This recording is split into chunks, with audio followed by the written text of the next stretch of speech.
그렇게 되면 다발적으로 이제 단기적으로는 인플레이션이 많이 오르겠죠. 그리고 나서 소비가 감소하면서 경기 침체 구간으로 들어갈 거고요. 25년도는 이더리움 해라고 말씀드렸었잖아요. 네. 아직 4분기가 남았잖아요. 폭발적인 상승이 이더리움이 주인공이 되지 않을까.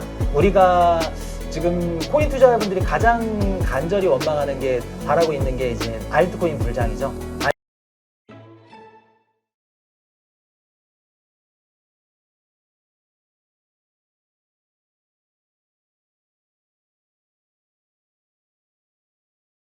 네, 오늘 모신 분은 코인 이슈 경제 채널 박은성 대표입니다. 안녕하세요. 안녕하세요. 자, 지금 일단 금리 인하 한번 됐죠. 네. 그리고 이제 계속해서 나오지 않을까에 대한 기대가 있는데 코인이 반응이 좀 그렇게 폭발적이지 않은 것 같아요. 왜 그런 건지 상황 한번 좀 설명해 주시죠. 일단은 9월 달에 연준이 금리를 내리게 되면 많은 분들이 좀 폭발적인 상승을 하지 않을까라고 생각들을 많이 하신 것 같은데, 실제로 제 주변에도 경제 관심 없는 친구들도 9월 달에 연준 내리면은 올라가지 않을까라고 얘기를 하더라고요. 항상 시장이 상승을 바라보거나 하락을 바라보거나 이렇게 단면적으로 바라보게 되면은 예상처럼 안 흘러가거든요. 그래서 일단 좀 시장을 보자면 9월 3일부터 5일까지 미국의 고용 지표가 발표됐는데 이게 둔화된 지표가 발표가 됐죠. 그래서 시장 참여자들은 고용 지표가 이렇게 둔화됐어? 그럼 연준이 금리를 내려줄 수 있겠네? 라고 생각을 해서 시장에 이제 연준의 금리 인하 기대감들이 먼저 선반영이 된 거죠.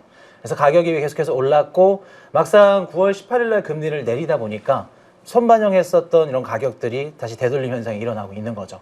그럼에도 불구하고 미국 주식이랑 금은 지금 좋은데 암호화폐 시장은 좀 안 좋잖아요. 그래서 전체적으로 봤을 때 9월 달 금리 인하에 대한 좀 선반영이 좀 컸고, 그리고 금리 인하 이후에는 시장에서 좀 더 큰 상승 동력을 좀 찾고 있는 거죠. 뭐 예를 들어서 25bp 인하라면은 50bp 내려줘. 네. 그리고 10월 달, 12월도 연달아서 내려주던가, 혹은 골디락스 이런 경기 지표를 바라는 거죠. 그래서 아직까지는 시장에서 원할 만한 좀 상승 동력이 나오지 않지 않았나. 그리고 한 가지 좀 말씀을 드리면 자료 한 번만 좀 보여주세요. 네. 저희가 채권 시장을 보시면은 이제 뭐 금리 인하가 선반영 됐던, 아니면 금리 인하가 선반영이 됐지 뭐 안 됐던 이런 부분들을 좀 알 수가 있거든요. 많은 분석하시는 분들이 주식 시장만 보시는데 채권 시장을 먼저 보시라는 이유가 있어요. 지금 이렇게 보시면은 9월 18일 날 금리 인하를 했죠. 여기 이제 미국 10년물 국채 금리인데, 금리 인하 하기 전에는 가파르게 떨어지는 걸 확인하실 수 있죠. 그리고 나서 금리 인하 이후에는 다시 반등을 하죠. 그 말은 즉슨 금리 인하 이전부터 채권 시장에서는 선반영을 해왔다는 거죠. 그리고 나서 금리 인하 이후에는 반대로 금리가 다시 올라가고 있는 거고요. 그래서 앞으로 지금 시장이 뭐 어떤 식으로 판단을 하는지, 어떤 생각들을 갖고 있는지를 좀 객관적으로 알 수 있는 지표들은 채권 시장에서 항상 나오거든요. 그래서 채권 시장을 보시라고 말씀을 드리고 싶고, 두 번째는 최악의 계절성이죠. 지금 촬영하고 있는 게 이제 9월 말이잖아요. 네. 1년 중에 9월 말이 가장 안 좋거든요. 9월 말 이때가 이제 세 가지가 겹치는데, 월말, 그리고 분기말, 그리고 미국으로 따졌을 때는 회계연도 말이 겹치는 구간이거든요. 그래서 글로벌 기관들 입장에서는 포트폴리오를 리밸런싱하는 구간에 해당이 되기 때문에, 그리고 뭐 장기채를 보유하거나 아니면 뭐 주식이나 이런 자산들을 보유하고 있으면 웬만해서는 재무제표를 또 이쁘게 만들어야 되기 때문에 현금을 보유하려는 성향을 보이거든요. 그래서 차익 실현이 좀 많이 나오는 구간이고, 그리고 9월 15일 날에는 미국의 세금 2차 납부가 있고요. 그리고 뭐 3분기에만 미국 재무부가 발행해야 되는 국채 발행액이 1조 100억 달러거든요. 그렇기 때문에 국채 발행량이 많기 때문에 시장이 조금 안 좋은 것도 있고요. 그래서 여러 가지 좀 종합적으로 한번 생각을 해봤을 때, 그럼에도 미국 증시가 어느 정도 견고하고 어느 정도 지금 상승을 못 보여주고 있는 거는 아직 시장에서 바라는 상승 동력을 찾지 못했지 않았을까라는 생각을 좀 해봅니다. 네, 그렇군요. 그렇다면 이 트럼프 관세 정책 때문에 많은 전문가들이 이제 인플레이션율이 상승이 될 것이다. 네. 그렇게 해서 뭔가 그것이 미국 경제에 어떤 큰 악영향을 미치는 트리거가 될 것이다, 이렇게 예상을 했는데, 지금 나오는 거 보면은 그래도 생각보다는 좀 견조하게 예상치를 계속 유지하는 상황인 것 같아요. 네. 이유가 어디에 있다고 보세요? 최근에 발표됐던 미국 CPI나 뭐 PPI, 뭐 PC 지표를 보면은 굉장히 둔화되는 모습을 보여줬잖아요. 근데 사실 트럼프의 관세 정책은 물가 상승을 직접적으로 일으키는 요인은 안 되거든요. 그 이유를 지금부터 말씀을 드릴 건데, 요거를 이해하기 위해서는 우리가 트럼프 1기 때랑 2기 때의 차이점을 조금 알고 가셔야 돼요. 일단 트럼프 1기 때는 저금리였고요. 저물가였어요. 저금리 저물가였다 보니까 미국의 소비자들이 구매할 수 있는 구매력이 굉장히 높았겠죠. 미국에 있는 기업들이 상품 가격을 올리더라도 미국 소비자들은 소비를 할 수 있는 거죠. 소비력이 좋기 때문에. 게다가 트럼프 1기 전에는 이제 오바마가 2연임을 했었잖아요. 오바마 정권 때는 자유무역주의였어요. 자유무역주의의 특징은 뭐냐면 기업들의 경쟁력 이퀄 가격이거든요. 네. 기업들이 가격을 최대한 낮춰서 경쟁력이 있어야지만 물건이 팔리고 그 기업들의 주가가 올라가는 시절이었기 때문에 그런 식으로 기업들이 가격을 올릴 수가 없는 상태였죠. 하지만 트럼프 1기로 들어서면서 자유무역주의가 보호무역주의로 바뀌었죠. 보호무역주의로 바뀌면서 기업들이 지금 명분이 생긴 거죠. 오바마 때는 기업들이 상품 가격을 못 올렸지만 트럼프 때는 보호무역주의네. 트럼프 관세 인상 때문에 가격 어쩔 수 없이 올릴게. 라는 식으로 명분으로 계속해서 기업들이 상품 가격을 올려왔던 거죠. 그래서 실제로 물가가 상승을 했고요. 근데 이제 트럼프 2기 때는 확연히 다르죠. 1기 때랑은. 지금 2기 때는 고금리 고물가입니다. 네. 고금리 고물가면 당연히 미국 소비자들 입장에서는 소비력이 떨어질 수밖에 없겠죠. 그리고 지금 2020년도 팬데믹이 발생을 했고 글로벌 양적 완화가 지금 시작이 됐잖아요. 엄청난 천문학적인 돈이 풀어졌고 그로 인해서 물가가 올라갔고 인플레이션 때문에 5년 동안 국민들이 고통을 겪고 있거든요. 그럼 기업들의 입장에서도 국민들 눈치도 봐야 되고 그리고 트럼프 정부 입장에서도 기업 가격 올리지 마라. 계속해서 압박을 하니까 기업들의 입장에서는 가격을 못 올리는 거죠. 그래서 고금리 고물가로 인해서 소비력도 떨어져 있고 네. 지금 현재 시점에서 기업들이 물건 가격을 못 올린다. 그리고 두 번째는 이민자 정책에 있는데요. 미국 CPI를 봤을 때 30%가 상품 물가고 서비스 물가가 70%거든요. 그리고 이 70% 서비스 물가에 40에서 45% 들어가는 게 거주비예요. 네. 그 말은 즉슨 거주비가 미국의 그 물가에 가장 큰 영향을 준다는 거고 그리고 바이든 정부 때 가장 잡고 싶었지만 잡지 못했던 게 거주비거든요. 근데 트럼프 정부에 들어와서 최근에 발표하는 뭐 CPI나 PPI 보시면 렌트비가 둔화되는 모습을 확인할 수 네. 있어요. 그럼 우리가 바이든 정부 때랑 트럼프 2기 때랑 차이점이 뭔지를 한번 살펴보면 이민자 정책에 있거든요. 바이든 때 통계상 불법적으로 들어오신 이민자분들이 한 1,000만 명 가까이가 돼요. 그분들이 들어와서 소비도 해주고요. 그리고 집도 구해야 되는데 당연히 매매는 안 되겠죠. 그렇기 때문에 렌트를 구할 거고 렌트 수요가 올라가면서 주거비가 올라가게 된 거죠. 그래서 바이든 정부 때는 주거비를 잡고 싶어도 잡을 수가 없는 상황이었고요. 하지만 트럼프 정부가 들어서면서 불법 이민자들을 지금 계속해서 내보내고 있죠. 네. 그러면서 렌트비가 잡혀져 가면서 지금 주거비가 둔화되고 있죠. 근데 여기서 또 중요한 게 트럼프의 관세 정책은 상품 물가에만 영향을 주거든요. 아까 말씀드렸던 30%에. 그러면 아무리 트럼프 관세 정책 때문에 30%가 오르더라도 나머지 서비스 물가 70% 그리고 그 절반을 차지하고 있는 거주비가 떨어지기 때문에 상품 물가가 올라가더라도 서비스 물가가 내리면서 상승시키는 거죠. 그래서 지금 단기적으로는 트럼프의 이민자 정책이 미국의 물가 상승을 둔화시키고 있는 거죠. 네. 물론 이제 나중에는 뭐 소비도 감소하고 분명히 안 좋을 거라고 보거든요. 근데 지금 단기적으로는 오히려 물가 측면에서는 도움이 되는 거죠. 네. 그리고 세 번째는 미국의 새로운 공급망 재편인데요. 트럼프 1기 때 미국이랑 중국이랑 이제 무역 전쟁을 펼쳤었고 제가 미국이랑 중국이랑 누가 이겼니? 라고 물으면 저는 미국이 졌다고 생각을 하거든요. 미국이랑 중국이랑 이제 1차 협상을 하면서 중국이 미국한테 이제 2천억 달러 뭐 에너지라던가 무기라던가 농산품을 이제 사주기로 했었어요. 네. 근데 20년도 팬데믹이 발생하고 그게 흐지부지가 됐죠. 그리고 나서 중국에 있는 수출품들은 뭐 멕시코나 뭐 베트남이나 이런 다양한 국가들을 통해서 우회 수출을 했거든요. 그럼 결국에는 미국은 투자받기로 했던 거나 사주기로 했던 거는 그런 게 아예 없고 중국은 수출을 그대로 하고 결국에는 중국이 이긴 거죠. 네. 미국도 이걸 잘 알고 있어요. 그래서 트럼프 1기 때 그 싸워왔던 그런 교훈 삼아서 미국이 이미 지금 2022년도까지는 그 최대 수입국이 중국이었거든요. 23년도부터는 멕시코로 바뀌었죠. 네. 그리고 올해 25년도 1월부터 7월까지 그 미국의 수입 액을 봤을 때 1등이 멕시코, 그리고 2등이 캐나다예요. 그리고 3등이 중국. 그 말은 즉슨 중국에 대한 무역 의존도를 낮췄다는 거죠. 실제로 중국산 수입 비중이 17년도에 21.6% 정도 됐었거든요. 근데 이제 24년도에는 13.4% 반 가까이 감소를 했어요. 그 말은 즉슨 중국에 대한 수입 의존도가 낮아졌고 그로 인해서 물가 상승폭이 둔화되고 있다.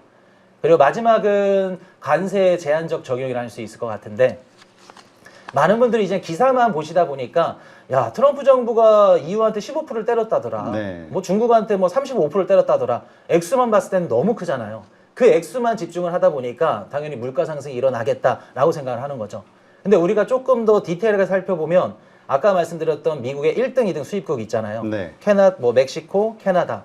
여기 국가 같은 경우에는 USMCA라고 지금 협정을 맺어가지고 관세율이 적용이 안 돼요. 관세 협상에서 제외가 되어 있는 상태고 EU 같은 경우에도 특정 품목은 상한선이 존재를 하거든요. 상한선만 높지 않으면 관세를 안 받는 거죠. 그리고 이런 식으로 세세하게 품목별로 굉장히 좀 축소가 되어 있기 때문에 우리가 알고 있는 것만큼 무조건 다 모든 상품에 뭐 10%, 15% 그렇지 않다는 거죠. 그리고 가장 중요한 건 그 트럼프의 관세 정책에 영향을 주는 건 상품 물가라는 거. 네. 30%인 상품 물가고 서비스에는 관세가 붙지 않는다는 거죠. 그래서 아무리 트럼프 정부가 관세 정책을 펼친다고 하더라도 전체적으로 일반적으로 이제 물가가 올라갈 수 없는 단기적으로는 그런 현상이 지금 펼쳐지고 있는 거죠. 네, 그렇군요. 그런데 아까 말씀하셨듯이 뭐 지금은 어쨌든 뭐 이러저러한 이유로 인해서 그 인플레이션율이 어느 정도 이렇게 억제가 되고는 있는데, 근데 어쨌든 이 관세의 그 후유증이 결국은 부딪히게 될 거 아니냐. 거기다 네. 이제 그 이민자들 나가면서 그 미국 내 인건비가 자꾸 올라가고 있고, 그래서 분명히 인플레이션으로 인한 어떤 충격이 올 것이다라고 보는 분들이 좀 많은 것 같아요. 만약에 네. 그게 그런 상황이 온다면 언제쯤 올 것인가에 대한 고민을 지금 할 수밖에 없는 것 같은데.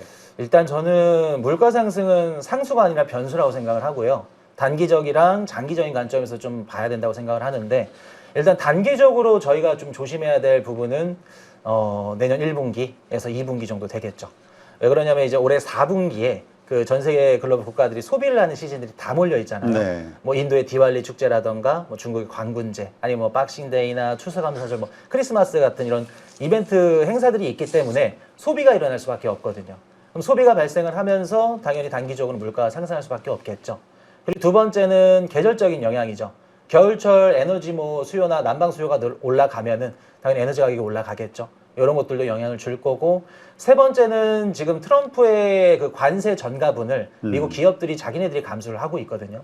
요거를 계속해서 자기네들이 떠안을 수는 없거든요. 미국의 소비자들한테 이제 전가를 해야 되는데 그게 언제 전가를 할 거냐라고 묻는다면 빠르면 올해 가을에서 한 겨울 정도 되지 않을까. 왜 그러면 이제 기업들 입장에서도 무언가 상품 가격을 올리려면 명분이 필요해요. 네. 예를 들어서 뭐 자동차 회사라면은 가을에 이제 신상품들이 나오잖아요. 새로운 제품들이 나오면서 이렇게 어쩔 수 없었다. 뭐 관세 정책도 있고 이런 명분들을 찾는 거죠. 그래서 기업들이 상품 물가를 이제 그 소비자들한테 전가하는 구간이 아마도 빠르면 올해 가을 그리고 올해 4분기 정도 되지 않을까. 그럼 올해 4분기에 물가가 일시적으로 오른다고 하면 내년 1분기 빠르면, 그리고 늦어도 내년 2분기에는 미국 CPI나 PPI에 그대로 반영이 되겠죠. 네. 그래서 내년 1분기, 2분기 이렇게 좀 단기적으로 우리가 조금 조심할 필요가 있고요. 그리고 장기적인 관점에서 바라본다고 하면 많은 분들이 미국과 중국의 무역 협상을 좀 많이들 무서워하시거든요. 근데 사실 그것보다 더 무서운 건 미국 외에 다른 주요 국가들끼리 서로 관세 전쟁이에요. 지금 트럼프 대통령이 하는 얘기가 뭐냐면 영국한테도 그렇고 뭐 유럽한테도 그렇고 우리가 지금 중국에 대한 관세를 올리고 있지 않냐. 너네도 그럼 우리 우방 국가니까 중국에 대한 관세 올려야 되지 않아? 라고 요구를 하고 있거든요. 그리고 뭐 앞으로 뭐 영국, EU뿐만 아니라 일본이나 한국한테도 계속해서 요구를 할 거고요. 네. 그럼 이런 식으로 그 중국과 뭐 EU, 그리고 중국과 뭐 영국, 미국을 제외한 나머지 글로벌 국가들끼리 서로 관세 전쟁이 붙는다 그러면 미국과 중국이 서로 싸울 때는 서로 1등, 2등이니까 서로 화해가 되는데 중국 입장에서 유럽이 관세 전쟁을 걸어온다 그러면 가만히 있지 않죠. 그렇죠. 더 싸우겠죠. 그래서 보복 관세로 인해서 물가 상승이 일어날 가능성이 높다는 거죠. 그래서 만약에 관세 전쟁이 물가 상승으로 이어지는 가장 큰 두 가지 요인을 보시면은 첫 번째는 기업들이 상품 물가 올릴 때, 그리고 두 번째는 보복 관세예요. 이 보복 관세가 발생하게 되면은 물가 상승은 필연적으로 일어날 수밖에 없는 거죠. 그리고 지금 미국이 하고 있는 그 정책이 뭐냐면 보호무역주의거든요. 트럼프 1기 때랑 똑같이 지금도 보호무역주의인데, 보호무역주의에서 가장 큰 핵심은 자국 내 산업이랑 기업을 보호하는 거예요. 네. 외국 기업들로부터 경쟁으로부터 보호를 하고 자국 내 산업을 밀어주려면 당연히 외국의 기업들의 상품 가격을 올려서 경쟁을 떨어뜨려야겠죠. 경쟁력을. 그러려면 그 정부 입장에서는 돈을 풀어서 대응을 하던가 혹은 관세를 올려서 자국 내 산업과 외국 경쟁을 보호를 해줘야겠죠. 그리고 내수시장 활성화를 통해서라도 관세 전쟁을 할 수밖에 없고요. 그래서 관세 정쟁이 지금은 우리가 이제 미국과 중국, 미국과 뭐 유럽 이런 식으로 가고 있지만 내년 내후년부터는 미국을 제외한 나머지 이제 글로벌 주요 국가들끼리의 전쟁이 펼쳐질 가능성이 매우 높다라고 봐요. 그렇게 되면 다발적으로 이제 단기적으로는 인플레이션이 많이 오르겠죠. 그리고 나서 소비가 감소하면서 경기 침체 구간으로 들어갈 거고요. 만약에 이렇게 된다 그러면 지금 연준이 금리를 내린다고 하는데 못 내리죠. 금리 동결로 가던가 혹은 좀 더 심각해진다 그러면 금리 인상 사이클로 또 반대로 또 갈 수도 있는 거죠. 그래서 그런 부분들을 장기적인 관점에서 좀 조심해야 되지 않을까라고 생각을 합니다. 네, 그렇군요. 지금 그렇다면 어쨌건 우리가 이 뭐라 그럴까요? 비트코인 급등장을 기다리고 있잖아요. 마지막 시세 분출. 그리고 나서 보통 알트코인이 그다음 따라가고 그다음에 이제 다시 뭐 폭락장이 오지 않냐. 이게 하나의 사이클로서 이제까지 그렇게 해왔던 것처럼 이번에도 그렇게 될 것이다라고 좀 생각을 하시는 거죠. 그럼요. 네. 그렇다면 도대체 그 이 금리나 이번에 한 번 했을 때에도 그렇게 움직이지 않았던 코인이 언제쯤 이렇게 좀 급등을 할 것이고 그다음에 말씀하신 그 충격이 다가오는 것과 관련해서 언제쯤 이게 다시 이 하락 사이클로 전환이 될 것이냐. 이거에 대한 고민이 클 수밖에 없을 것 같아요. 일단은 아까 말씀드렸던 이제 충격 같은 경우에는 빨라도 26년도 이후고요. 26년 이후. 네, 그리고 만약에 그런 식으로 가서 전 세계 글로벌 뭐 공급망이 좀 무너지거나 힘들면은 트럼프 정부 입장에서도 또 이제 뭐 이런 대안책들이 나오겠죠. 하긴 또 내년도에 그 중간 선거를 이겨야 되니까. 네. 예. 나올 거고 요거는 이따 또 말씀을 드리겠지만 알트 상승장이 오는 시점 우리가 보려면 러셀 2000 지수를 보셔야 돼요. 미국의 소형주들이 쭉 올라가면서 이제 어느 정도 자본이 소형주까지 내려왔을 때 그때 이제 알트코인 그 상승장이 나올 가능성이 매우 높죠. 네, 그렇군요. 그렇다면 아직 그 부분 비트코인 급등장은 아직 살아있다, 기대감은. 그럼요. 네. 아니, 왜냐하면 금리나 했는데도 안 움직이니까, 네. 이제 끝났나 보다. 이렇게 생각하시는 분들이 있더라고요. 많이들 걱정하고 계실 거예요. 그렇다면, 그거에 대한 시점은, 그, 뭐라 그럴까, 좀 시작하는 그 시점은 한 언제쯤 정도로 보고 있는 거예요? 일단은 올해 4분기도 가능성 있고요. 가능성이 있다. 네. 자, 지금 요렇게 좀 코인이 지지부진할 때 계속해서 치고 올라가는 게 지금 금이잖아요. 맞아요. 네. 자, 이 금 가격이 상승하는 것을 주의 깊게 봐야 된다 이런 말씀을 하셨는데 이유가 있을까요? 일단 지금 금 가격이 올라가는 거는 우리가 분석하신 분들도 많이들 헷갈려 하실 것 같거든요. 보통 금 가격이 전고점을 돌파하고 계속해서 상승이 나올 때는 국제적으로 좀 불안정하거나 뭐 정치적 불확실성 아니면 뭐 경제적 불확실성 아니면 지정학적 위기가 발생했을 때 안전자산에 그 포함이 되는 게 금이기 때문에 그때 금 가격이 많이 올라가요. 네. 근데 지금 금 가격이 올라가는데 미국 증시가 연일 최고점을 달리고 있죠. 그럼 우리가 객관적으로 봤을 때 불확실성이 지금 큰 상황인가? 라고 봤을 때는 크지 않거든요. 그럼 우리가 금 가격이 올라가는 이유와 원인에 대해서 좀 찾아봐야 되는데 제 개인적인 생각으로는 지금 리플레이션 현상이 발생을 하고 있다고 생각을 하거든요. 리플레이션 현상이 이제 뭐냐면은 경기가 침체로 이제 접어들다가 정부에서 돈을 풀어서 양적 완화 기조로 돌아서면서 다시 경기가 회복하는 현상을 리플레이 현상이라고 말씀을 하거든요. 그래서 보통 정부에서 통화를 재팽창할 때 재팽창기에 발생을 해요. 그렇기 때문에 지금 현재 시점에서 그 리플레이션 현상이 발생을 한다고 하면 현금을 제외하고 나머지 자산들의 가격이 다 오를 수밖에 없는 이런 현상이 발생을 하거든요. 네. 그래서 현금 제외하고 주식, 코인, 금 가격이 이렇게 올라가는 거죠. 그리고 실제로 트럼프 취임 이후에 전 세계 중앙은행들의 그 금리 수준을 보면은 가파르게 금리를 내렸거든요. 네. 근데 지금 경제 공부를 하신 분들한테는 조금 의아하실 거예요. 물가도 높고 금리도 높고 연준이 지금 금리를 내린 지 엊그저께 지금 며칠 전에 내렸는데 어떻게 왜 전 세계 중앙은행들은 기조가 지금 다 양적 완화냐? 라고 살펴봤더니 지금 그 미국의 이제 보호무역주의 정책을 펼치고 있고 패러다임이 지금 양적 완화로 좀 가고 있다는 거죠. 그래서 중앙은행들이 지금 다 양적 완화를 하고 있고 돈을 풀고 있기 때문에 현금을 제외한 나머지 자산들, 뭐 주식, 금 이런 자산들의 가치가 계속해서 올라가는 리플레이션 현상 때문에 금 가격이 오르고 있지 않을까라고 생각을 하고 있습니다. 네. 자, 그렇다면 지금 말씀하셨듯이 금리를 내리고 네. 많은 나라들이 그 경제 상황에 반대되는 어떤 조치들을 취한단 말이에요. 양적 완화를 하고. 이유가 있을까요? 일단은 가장 큰 게 이제 트럼프 정부의 핵심 정책인데요. 지금 트럼프 정부가 지금 하고자 하는 정책이 미국 우선주의고요. 거기다가 보호무역주의죠. 올해 상반기에 트럼프 대통령이 관세를 엄청 때렸잖아요. 그 관세를 때리는 거는 그 보호무역주의에서 가장 큰 무기죠. 도구로 쓰이는 게 관세거든요. 그럼 한번 생각을 한번 해볼게요. 트럼프 정부가 한국한테 관세를 때린다고 해볼게요. 그럼 한국은 뭐를 해야 되죠? 한국은 관세를 때린다 그러면은 관세율을 낮춰야겠죠. 그래서 미국이 20%를 때린다 그러면 15% 해줘, 10% 해줘, 낮출 겁니다. 협상을 통해서. 예, 그럼요. 그러면 이제 트럼프 입장에서는 쉽사리 안 낮춰주죠. 그럼 우리가 10% 낮춰줄 테니까 너네 뭐 해줄래? 미국에 공장 지어줄래? 아니면 미국의 에너지, 뭐 농산품, 무기 사줄래? 이런 식으로 이제 사줘야 되는 이런 무역 관계가 형성이 되는 거죠. 그 말은 즉슨 한국한테는 트럼프의 이런 무역 협상을 대응하려면 돈이 필요하죠. 네. 돈을 찍을 수밖에 없는 구조로 돌아가는 거고요. 그래서 트럼프의 이런 보호무역주의로 인해서 전세 글로벌 국가들은 돈을 찍을 수밖에 없는 지금 형국에 와 있죠. 그리고 지금 가장 많이들 얘기를 하는 게 트럼프 대통령이 항상 입버릇처럼 얘기하잖아요. 뭐 EU나 뭐 한국이나 일본이나 너네 우리가 이렇게 군사적으로 보호해 주는데 군사 보호비 명목으로 너무 적지 않니? 돈을 좀 줘야 되지 않겠니? 너네 만약에 돈 안 주면 우리 철회할게. 이런 얘기를 하게 되면 당연히 위기감이 들 거고 그러면 쓰지도 않아도 될 평소에 생각지도 않았던 국방비가 당연히 또 증가를 하겠죠. 네. 그럼 독일 입장에서도 지금 헌법을 개헌하면서까지 국방비를 지금 더 찍고 있고 EU도 마찬가지고 그래서 쓰지 않아도 될 돈들을 지금 쓰고 있는 요 현실이 지금 양적 완화를 계속해서 불러일으키고 있는 거죠.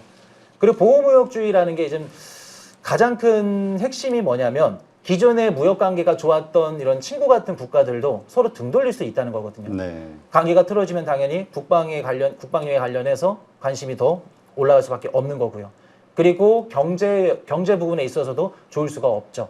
그리고 저렴한 가격으로 수입을 했다고 하더라도 만약 사이가 안 좋다, 우리 블록에 형성되어 있지 않다, 그럼 비싼 가격에 들어와야 되기 때문에 고물가 그리고 경제 성장률은 떨어질 수밖에 없죠. 그래서 지금 EU가 대표적인 예인데 경제 성장이 좋지도 않은데 계속해서 돈은 계속해서 찍어요.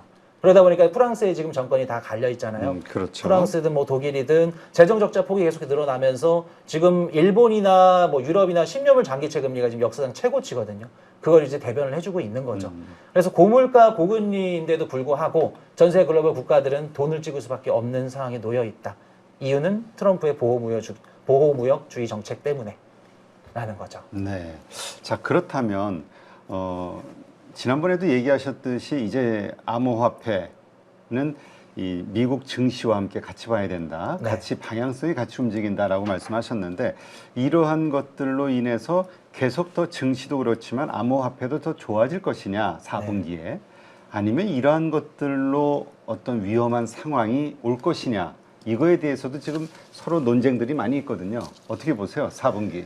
최근 단기적으로는 지금 나스닥이랑 암호화폐 시장이 지금 디커플링 된 상태거든요. 상관관계가 많이 깨졌고 저는 단기적으로 봤을 때는 다시 위든 아래든 상관관계가 다시 좀 높아질 거라 생각을 해요.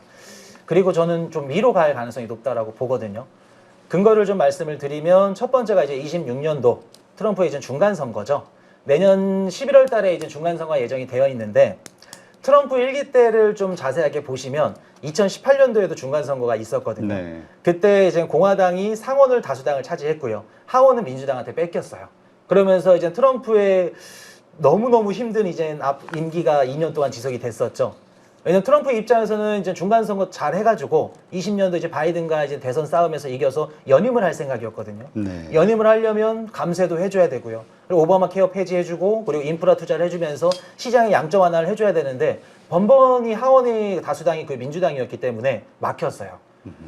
그래도 상원을 이제 공화당이 가져가면서 탄핵이나 이런 것들은 막아왔지만 연임을 하는 데 있어서는 굉장히 역부족이었죠. 네. 트럼프 머릿속에는 지금 온통 중간 선거의 가능성이 높아요.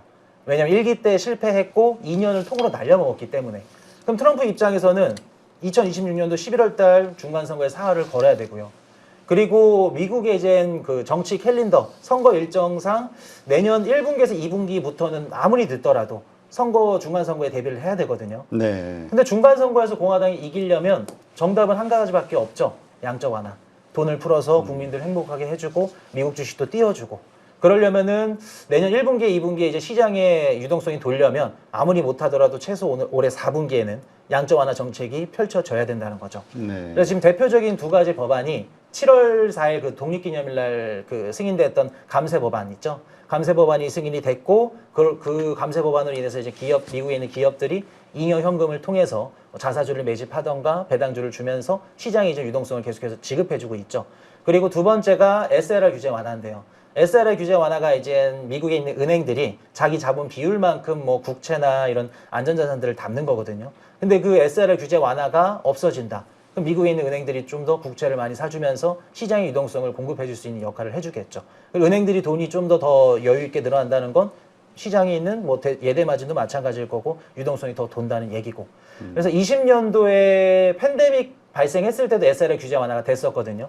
의견 수렴 기간이 60일이고 60일 끝나고 나서 2달 만에 시행을 했었어요. 네. 그럼 의견 수렴 기간이 지금 올해 8월 말에 끝났고 만약에 20년도처럼 그때 정도 시차를 두고 시장에 적용이 된다 그러면 빠르면 10월 말 정도 될 수 있겠네요. 그래서 올해 연말에 요것 말고도 또 트럼프 정부에서 하고자 하는 게 막 양적 완화, 그냥 유사 양적 완화가 굉장히 많잖아요. 네. 기업들의 규제도 완화해주고 바이든 정부 때 볼 수 없었던 뭐 IPO라든가 M&A도 너무나도 활발하게 이루어지고 있고 그리고 뭐 엔비디아나 오픈 AI 서로 막 투자하는 거 보면은 이런 것들이 다 트럼프 정부 정책에서 나오는 것들이거든요. 그래서 이런 것들로 인해서 올해 4분기 나쁘지 않을 가능성이 높다라는 생각을 하고요.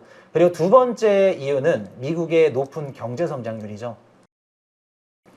미국의 GDP 70%가 미국 GDP의 70%가 차지하는 게 소비거든요. 네. 미국 경제 성장률의 70%가 소비라면 그럼 미국의 소비가 올해 4분기에 좋은지 나쁜지에 따라서 미국 증시 혹은 우리 암호화폐 시장도 좋을지 나쁠지가 나오겠네라는 답이 나오거든요.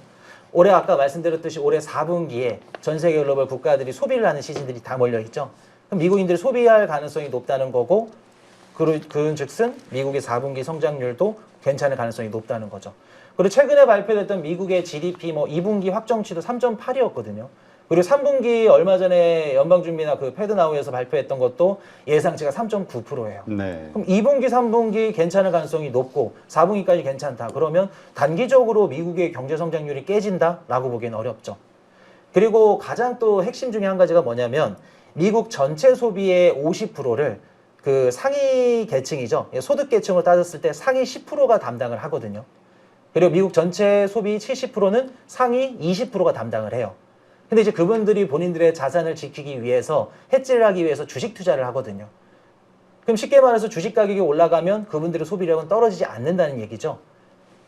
그렇게 된다면은 GDP의 70%를 차지하는 소비가 떨어질 가능성이 매우 낮다는 거고 그 말은 즉슨 단기적으로 미국의 경제 성장률이 꺾이기에는 힘들 거다. 네. 그리고 만약에 경기가 침체로 간다. 그럼 유동성이 부족하다는 건데 시장의 지금 유동성적인 측면을 봤을 때도 얼마 전에 그 엔비디아가 오픈 AI한테 1,000억 달러 투자를 했잖아요. 그렇죠. 그리고 그 1,000억 달러를 갖고 또 엔비디아 거를 샀잖아요. 그거를 보고 뭐 2001년도에 IT 버블이 발생했을 때 뭐 벤더 파이낸싱이다 이런 얘기들을 많이 하시는데 그때랑 지금은 사실 다르죠. 지금 실질적으로 AI라는 이런 패러다임이 있고 실제로 매출을 발생하고 있기 때문에 그리고 엔비디아, 오픈 AI 뭐 그리고 인텔 투자 이런 것들이 다 어디서 나오는 정책들이냐면 트럼프 정부 정책에 나오는 정책들이거든요. 네. 트럼프 정부 정책이 시장을 계속해서 쥐락펴락하면서 기업들이 돈을 나올 수 있게끔 하는 거죠. 이런 식으로 이제 접근을 하는 거죠. 20년도 팬데믹 때 정부에서 돈 많이 찍었잖아. 그 돈은 너네 돈 많이 벌었으니까 지금은 전 세계 글로벌 국가들이 지금 부채가 너무 많아서 돈을 못 찍어. 그러면 너네가 정부를 못 찍는 대신 많이 벌었으니까 너네들이 돈을 풀어. 라면서 계속해서 기업들을 옥죄는 거죠. 그래서 새로운 어떻게 보면 정부가 유동성을 공급하는 새로운 그런 예전의 방식이 아니라 기업들이 유동성을 공급하는 새로운 방식으로 지금 시장의 유동성들을 계속 넣어주고 있다는 거죠. 그리고 한 가지 또 예를 들자면 얼마 전에 오라클이 그 180억 달러 회사채를 발행을 했거든요. 네. 회사채를 발행해서 모인 자금이 880억 달러예요. 아, 그러니까 돈을 시장에 무궁무진하다. 너무 많다는 거죠. 그리고 더욱더 충격적인 건 오라클이 40년째 만기 회사채를 발행했거든요. 네. 그것조차 다 팔렸어요. 미국의 30년물 국채도 살까 말까 하고 막 그런 상황인데 오라클이 뭐라고 뭐 좋은 기업인 건 맞지만 그래서 40년채가 팔릴 정도라면 지금 월가의 시장 투자자들이 AI에 대한 기대감도 너무나 크고 그리고 시장 유동성도 얼마나 많은지를 알 수 있는 거죠. 네. 그래서 우리가 뭐 올해 4분기랑 내년 상반기까지는 좋겠지만 그래도 이제 내년 26년도 이제 내년으로 이제 넘어가면은 좀 막 불안정한 이런 이벤트들이 굉장히 좀 많이 예정이 되어 있긴 하거든요. 네. 그래서 이번 상승장이 올 때 좀 적절한 시점에 덜어내는 게 좋지 않을까. 그러니까 2026년까지는 이 상승장이 좀 이어질 것이다라고 보시는 거군요. 뭐 정확한 구체적인 시점까지는 뭐 힘들 수는 있겠지만 26년도 상반기도 상승장이잖아요. 뭐 상반기도 26년도잖아요. 그렇죠. 그렇죠. 그래서 26년도가 전체적으로 다 좋을 거라 보지는 않고 2020년 한 상반기 정도까지는 저는 개인적으로 중간 선거 가면 갈수록 조금 안 좋을 좋아질 거라 것이다. 생각을 해요. 네. 근데 요즘 뭐 원래 캐시우드는 100만 달러 이상 갈 것이다. 네. 오래전서부터 얘기했었던 분이고 마이크로 스트래티지 그쪽 대표 회장도 그랬고 그런데 이번에 보니까 또 코인베이스 대표도 2030년까지 100만 달러 돌파할 수 있다. 이런 얘기를 하면서 시장에 상당히 좀 강한 기대감을 또 불러일으키는 원동력이 된 것 같아요. 좀 내러티브를 계속해서 만드는 거죠. 거기 업계에 계신 분들이고 그리고 이미 자기네들은 많이 담았잖아요. 그래서 그러니까 약간 이해관계가 얽힌 기대감이 섞여 있는. 그럼요. 맞아요. 지난번에 그 국채 담고 그 국채 대부도 그렇게 했었죠. 채권의 대부도. 자, 그렇다면 그러한 사람들의 말은 참고로 하되 적절하게 이 사이클과 맞춰서 자신이 잘 알아서 투자를 해야 된다. 그러나 어쨌건 내년 상반기까지는 지금의 이런 호재들이 이어질 수 있지만 하반기로 갈수록 중간 선거가 가까워질수록 노이즈 그다음에 여러 가지 좀 사이클상 그 급락에 처할 수 있는 상황들 이런 위험성들은 점점 커진다. 이렇게 좀 이해를 하면 되겠군요. 네, 사실 뭐 저도 장기적인 관점을 봤을 때 100만 달러 더 이상 간다고 생각을 하는데 100만 달러 현실적으로 힘들죠. 단기적으로는. 단기적으로는. 네, 그래서 저번 방송에서 아마 말씀을 드렸는지 모르겠지만 제 그냥 개인적인 생각은 뭐 한 15만 불에서 한 17만 불 그 정도 이제 왔다 갔다 하는데 뭐 그 정도 선에서 어느 정도 이제 수익 실현을 하고 이제 다음 또 사이클을 준비하는 게 현실적이지 않을까라는 생각을 해봅니다. 네, 알겠습니다. 자, 그런데 지금 말씀하신 대로 미국 증시 그다음에 금 이거는 유동성의 힘에 의해서겠죠. 네. AI 어떤 열풍도 있겠지만 계속해서 신고가를 경신하고 있어요. 근데 말씀하신 대로 코인은 좀 비트코인은 지지부진하단 말이죠. 왜 그럴까요?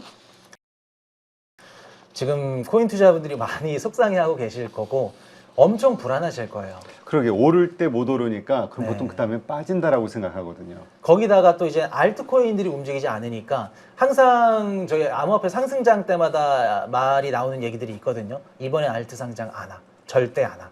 라는 이야기가 있는데 실제로 왕상 왔었고요.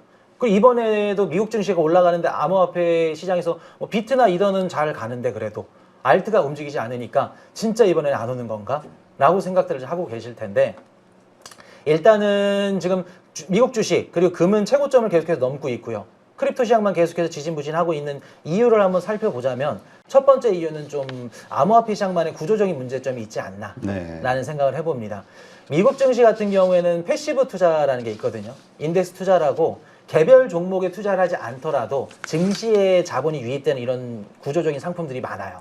뭐 예를 들어서 제가 테슬라를 뭐 안 좋게 생각을 한다고 해볼게요.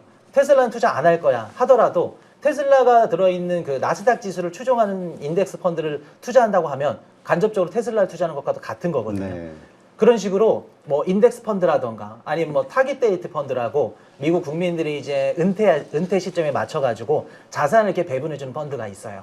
뭐 그런 것도 있고 뭐 401k 노후연금 펀드도 있고 그러니까 실질적으로 내가 개별 종목을 투자하지 않더라도 미국 주식에 들어갈 수 있는 유동성이 들어갈 수 있는 이런 다양한 상품들이 많다는 거죠. 미국 주식과 마찬가지로 금도 다양한 ETF 상품들이 많고요. 근데 우리 암호화폐 시장은 그런 상품들이 없어요. 네. 지금 현존하는 상품 꼽자면은 비트코인 현물 ETF, 이더리움 현물 ETF, 기관들이 담을 수 있는 상품은 이 두 가지밖에 없거든요. 그래서 아무리 유동성이 넘쳐나고 자본시장에 돈이 들어온다고 하더라도 암호화폐 시장에 이렇게 들어올 수 있는 구조적인 상품이 없다는 거죠. 그래서 이게 좀 부재가 되지 않나라고 생각을 하고 두 번째는 아직 순서가 오지 않았다고 생각을 해요. 네. 우리가 이제 경제 용어를 한번 설명을 좀 드리자면은 낙수 효과라는 그 경제 용어가 있거든요. 네. 경제 성장을 보통 할 때 상위 계층, 뭐 대기업이나 뭐 이제 부자들 거기 이렇게 경제 효과를 긍정적인 효과를 갖고 나머지 이제 뭐 서민들 중소기업까지 내려오는 효과를 이제 낙수 효과라고 하거든요. 이 낙수 효과가 자산 시장에도 반영이 돼요. 보통 이제 우리 자산시장의 유동성이 들어올 땐 처음에 이제 대형주, 우량주들로 자본이 먼저 가고 그다음에 중형주 그리고 소형주로 가죠. 이해하기 쉽게 말씀을 이제 골짜기로 말씀을 드리면 물이 이제 비가 오잖아요. 물이 네. 떨어지면 가장 높은 골짜기에 물이 고이고 거기가 이제 나스닥, S&P 500, 우량주죠. 그다음에 이제 중형 그 골짜기에 물이 다 넘쳐 흐르면 그 다음 이제 골짜기에 물이 차는데 거기가 이제 M7이 될 수 있겠죠. 그리고 나서까지 이제 마지막에 물이 이제 끝까지 찰 때 그게 이제 미국 지수로 따지면은 러셀 2000이죠. 소형주에 해당이 되죠. 그래서 러셀 2000까지 물이 닿으면 우리 크립토 시장, 암호화폐 시장에도 유동성이 들어올 가능성이 매우 높다는 얘기죠. 근데 아직 러셀 2000이 의미 있는 좀 폭발적인 상승장을 지금 보여주지 못하고 있거든요. 그렇죠. 작년 12월 달에 전고점을 한번 넘었고 그리고 나서 최근 며칠 전에 전고점 돌파했다가 다시 지금 떨어졌어요. 그 말은 즉슨 아직 러셀 2000에 들어올 수 있는 유동성이 아직 들어올 수 있는 환경이 개선이 안 됐다는 거고 그 말은 즉슨 당연히 우리 암호화폐 시장도 자본이 들어오기 힘들다라는 걸 얘기를 해주고 있는 거죠. 그렇군요. 자, 그렇다면 지난번에도 말씀을 하셨었는데 올해는 이제 이더리움이 해가 될 것이다 그랬단 네. 말이죠. 어떻습니까? 일단 기본적으로 많이 올랐어요. 오르고 나서 이제 그다음에 횡보 하락, 뭐 횡보 조정, 뭐 이런 정도를 보이고 있는 것 같은데 네. 어떻게 이더리움의 상승 시세 분출은 끝났다고 봐야 될까요? 아니요, 이더리움은 아직 멀었죠. 아직 멀었다. 25년도 제가 올해 초에 나와가지고 25년도는 이더리움 해라고 말씀드렸었잖아요. 네. 아직 4분기가 남았잖아요.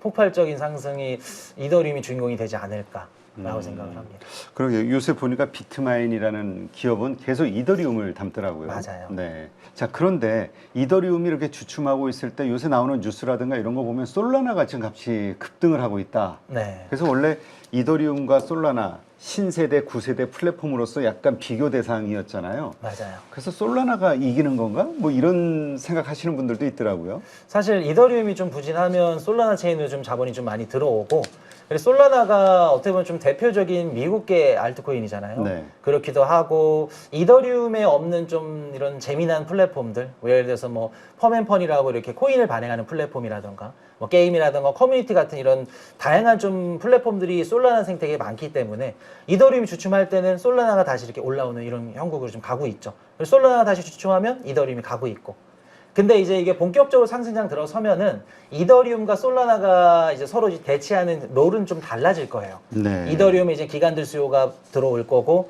솔라나는 아직 거의 그 정도까지는 가지 못하는 상태고요.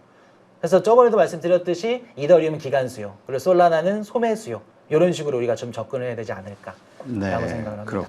자, 그렇다면 이 암호화폐 시장, 크립토 시장이 상승하지 않고 혹시 그냥 미국 증시만 계속 올라가는 거 아니냐, 지금의 어떤 모습처럼 이게 계속 이어지지 않겠냐라고 생각하는 사람들에게는 뭐 해줄 수 있는 말이 뭐가 있을까요?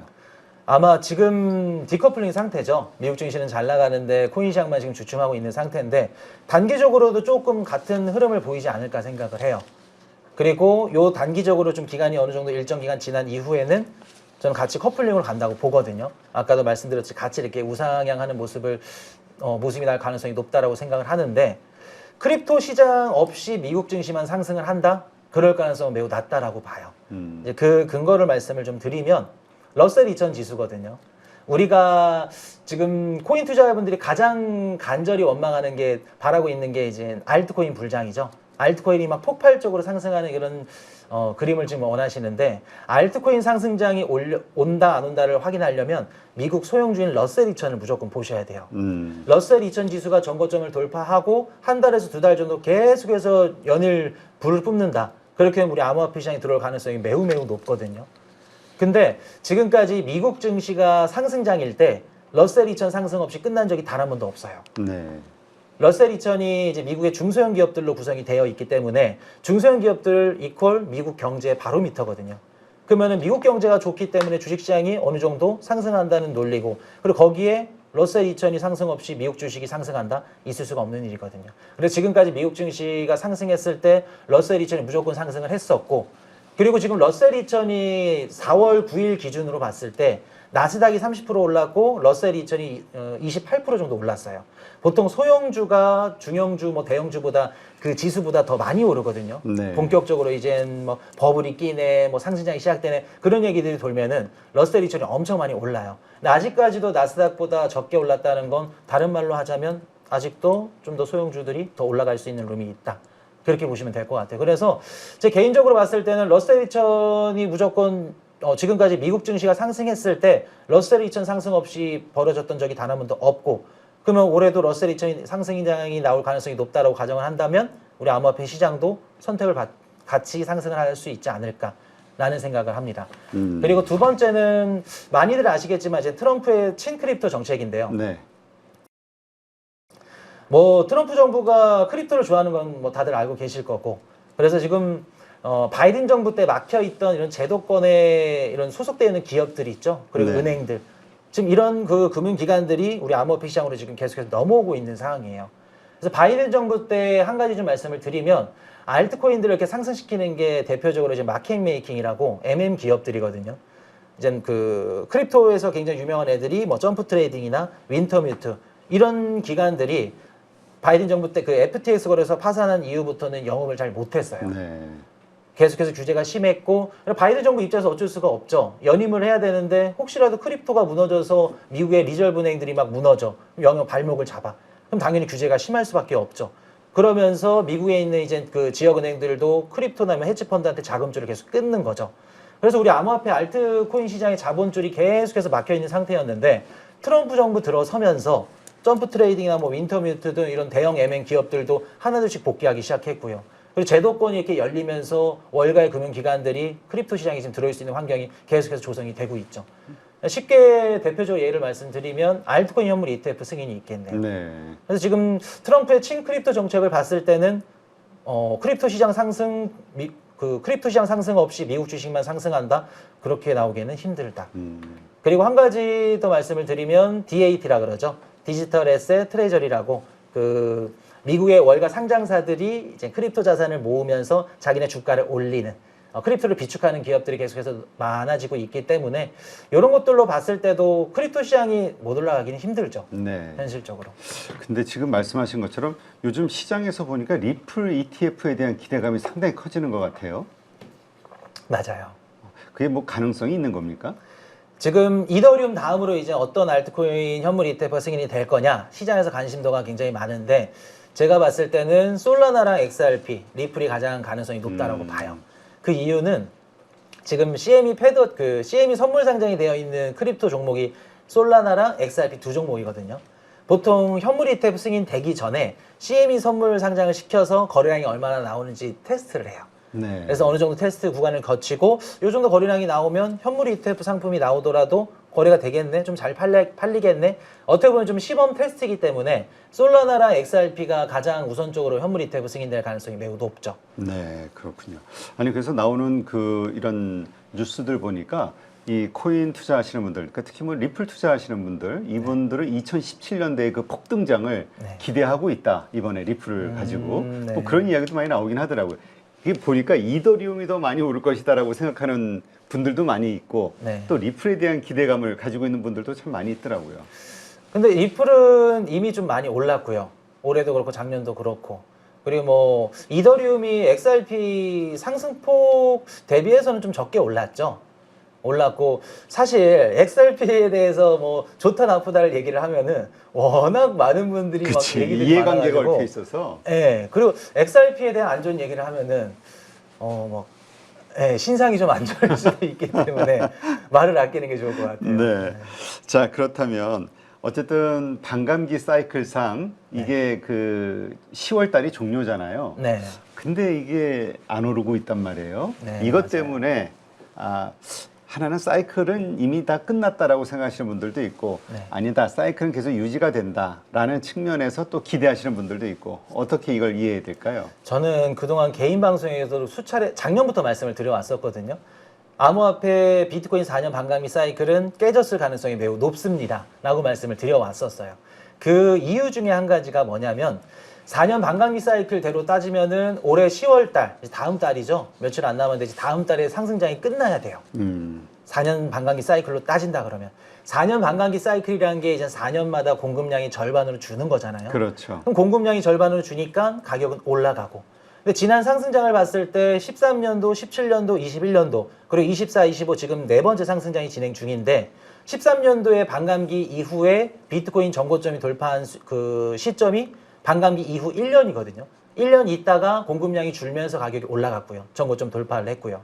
17년도, 21년도도 1년 6개월, 뭐 1년 5개월 이런 식으로 어느 정도 기간을 두고 전고점 돌파하면서 가격이 올라갔거든요. 근데 작년에 24년도 3월 달에 비트코인 가격이 전고점을 돌파했어요. 네. 4월 달에 그 반감기였거든요. 그럼 반감기가 발생하기도 전에 한 달 전에 최고점을 넘었다는 건 무언가 우리가 생각한 것만큼 4년 반감기 사이클대로 돌아가지 않고 있다는 걸 의미하거든요. 그 말은 즉슨 작년에 어떠한 트리거 때문에 비트코인 가격이 전고점을 넘었나 살펴봤더니 1월 11일 날 비트코인 현물 ETF가 미국에서 승인이 됐잖아요. 미국에서 현물 ETF가 승인이 됐다는 건 비트코인을 가져가면 달러로 환매해 줄 수 있다는 얘기거든요. 네. 그럼 미국 자산에 비트코인이 편입이 됐다는 거고 더 이상 비트코인이 4년 반감기 사이클대로 가지 않는다는 걸 의미하죠. 4년 반감기 공급과 수혜 법칙에 따라서 움직이는 게 아니라 월가 기관들에 의해서 움직임이 형성이 된다라고 할 수 있는 거죠. 그것 말고도 작년부터 월말 월초만 되면 신기하게 비트코인 가격이 빠졌거든요. 네. 그것도 이젠 월말 월초 ETF 상품들을 갖고 있는 헤지펀드의 차익 리밸런싱이 있었기 때문에 빠졌던 거고 이것 말고도 되게 다양한 이유들이 있어요. 근데 아직 10월 달이 되지도 않았고 결과론적으로 뭐 4년 반감기 사이클이 끝났다 아니면은 뭐 깨졌다 아니 진행이다 아직 결과가 발표되지 않았잖아요. 근데 전 개인적으로 깨졌을 가능성이 매우 높다라고 봐요. 그래요? 그리고 이전보다는 좀 상승 사이클이 좀 더 길어지지 않았을까 라고 생각을 합니다. 그렇기 때문에 아까 말씀하셨듯이 내년 상반기까지도 이 상승은 이어질 수 있다라고 보시는 거군요. 그럼요. 알겠습니다. 자, 그렇다면 뭐 말씀하신 이런 시기 그렇게 될 수 있겠지만 아무래도 그런 거에는 트리거 같은 게 있잖아요. 네. 그게 상승, 폭등을 시킬 수 있을 만한 이벤트나 이슈 뭐가 있을까 예상되는 게? 일단은 다음 달이죠. 10월 중순부터 알트코인 현물 ETF가 승인이 예정이 되어 있고요. 아까 이제 말씀하셨던 뭐 XRP나 솔라나도 거기에 마찬가지고요.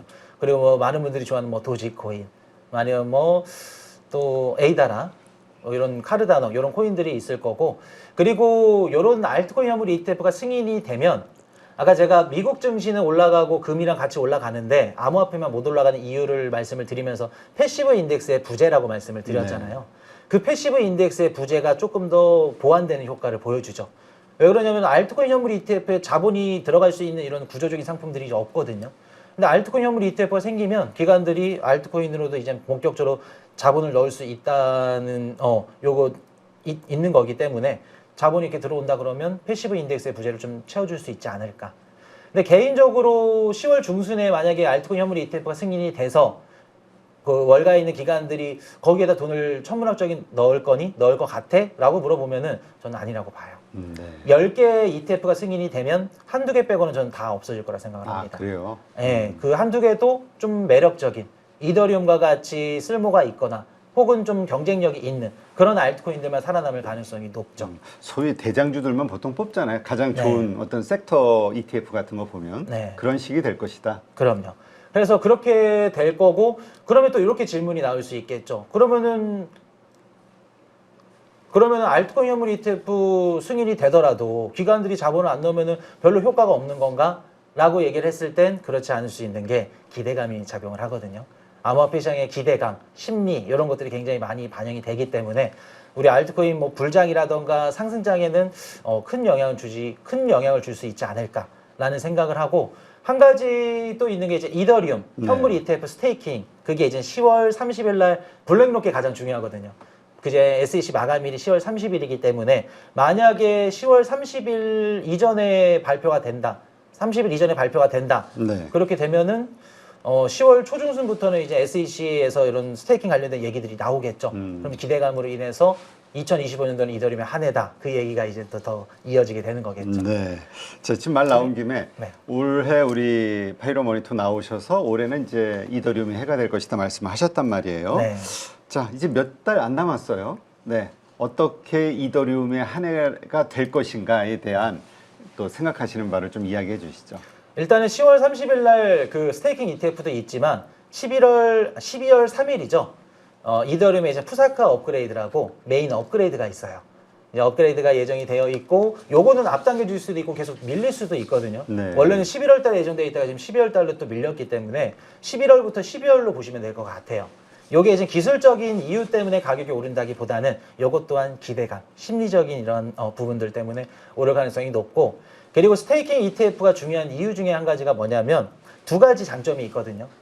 일단 스테이킹 ETF가 승인이 된다 그러면 지금 기존에 뭐 코인베이스나 바이낸스에다가 이제 사기업이죠. 로켓풀이나 이런 기업들한테 이더리움을 맡겨놓고 이자를 받고 있는데, 글로벌 기관들이 만약에 그 블랙록이 판매하는 현물 ETF를 매수를 해서 증권 계좌에 넣어놓기만 하면 이자를 준다 그러면 기관들 입장에서도 굳이 위험성 리스크를 갖고 가면서 사기업을 쓸 필요가 없는 거죠. 네. 그럼 블랙록이 판매하는 현물 ETF를 수요로 몰릴 거고, 기관들의 이더리움 스테이킹 수요가 증가하면 이더리움의 가격 변동성 역시 낮아지겠죠.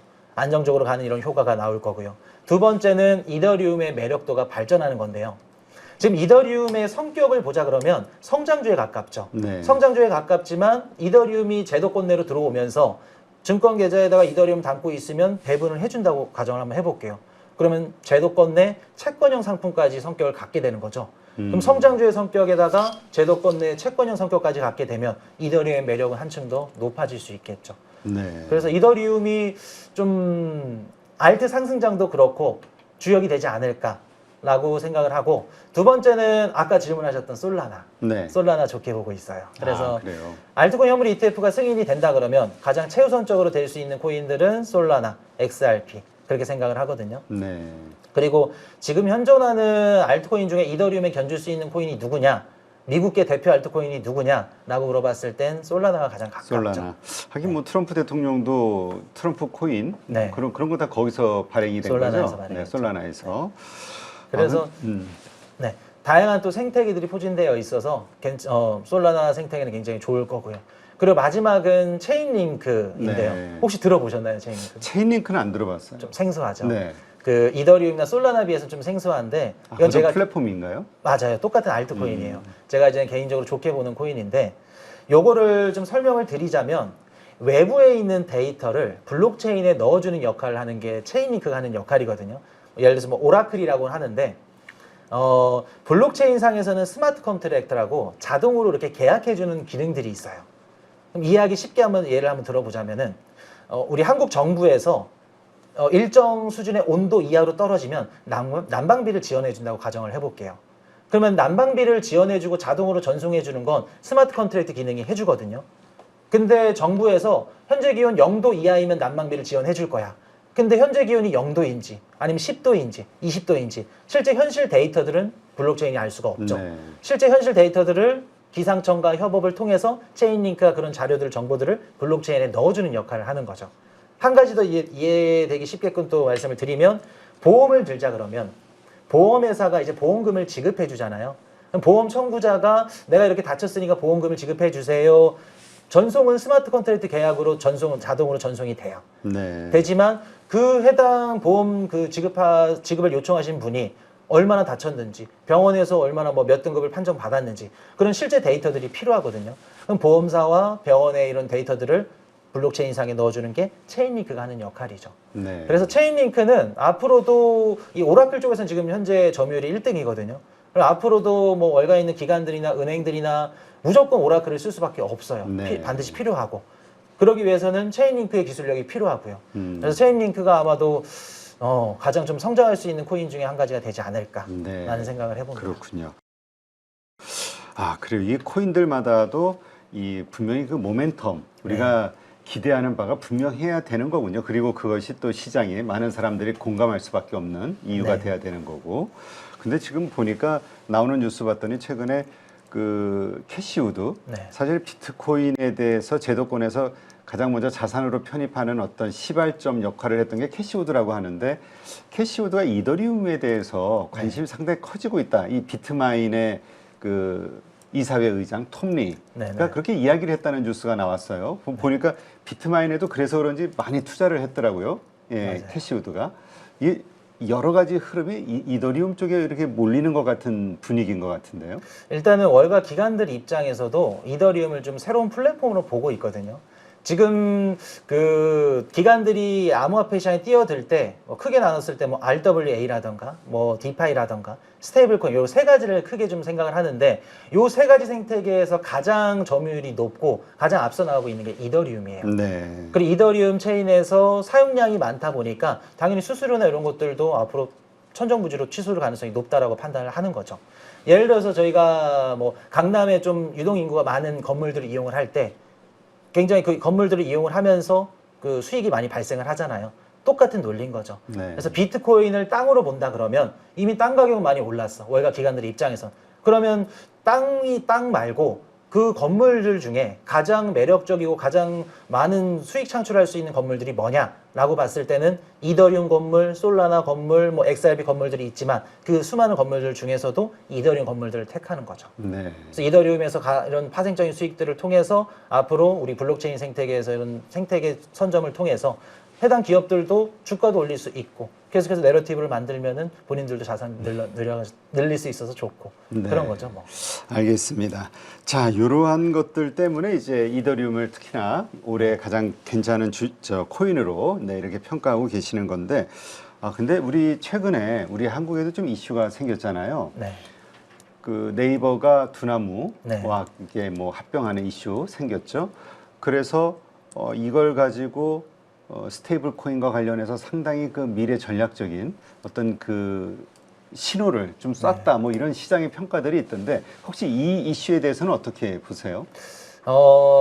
사실 이거는 조금 이제 조심스러운데 최근에 업비트가 상장을 많이 하더라고요. 네. 알트코인 상장들을 많이 하는데 그 이유가 이제 나온 거고 그리고 네이버가 업비트를 가져갈 수밖에 없는 이유 중에 한 가지는 뭐냐면 한 1년 전, 2년 전에 일론 머스크가 이런 얘기를 했거든요. 슈퍼앱을 만들고 싶다고. 네. SNS 이젠 그 트위터에다가 뭐 쇼핑도 할 수 있고 결제도 할 수 있고 모든 걸 얹고 싶다라는 얘기를 했는데 그게 오버랩이 되는 거죠. 네이버가 그 업비트를 가져간다. 그 말은 즉슨 앞으로 스테이블 코인 업비트를 그냥 단순히 암호화폐 거래소로 보시면 안 되고 이제 은행이라고 보셔야 돼요. 네. 사실 이제 블록체인 생태계가 계속해서 성장을 하면 할수록 암호화폐 거래소와 은행의 그 구분점은 없어질 거거든요. 그럼 쉽게 말해서 금산분리가 불가능하다 아닌 거죠. 네이버 IT, AI 기업이 은행을 손에 업은 거죠. 그럼 스테이블 코인을 통해서 앞으로 슈퍼앱이 나올 수 있는 거죠.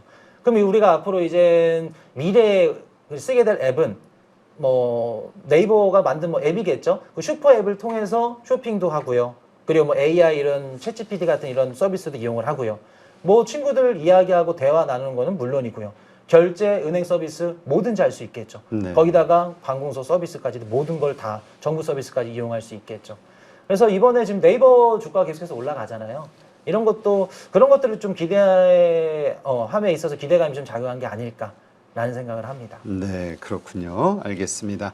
자, 이제 마지막으로 그 우리 방송을 보시는 분들 중에서 뭐 이미 잘하시는 분들, 경험이 많은 분들이야 알아서 잘하실 거고 네. 새로 시작하시는 분들 혹은 좀 경험이 부족하신 분들 어떤 좀 조언을 해줄 수 있을까요? 제가 오늘 여기 촬영을 하러 오면서 생각을 해봤더니 어느덧 3번째 출연이더라고요. 그래서 또 올해 초에 또 이렇게 감사하게도 또 불러주셨고 그때부터 연을 또 맺게 되면서 3번째 출연인데 좀 감회가 새롭기도 하고 그때만 하더라도 좀 시장이 많이 안 좋았거든요. 네. 한창 트럼프 관세 정책 때문에 막 시장 투자자들이 다 뛰쳐나가고 있을 때고 힘들어할 때인데 그나마 지금도 많이 힘든 분들이 계시겠지만 그때보다는 조금 더 나은 것 같기는 해요. 네.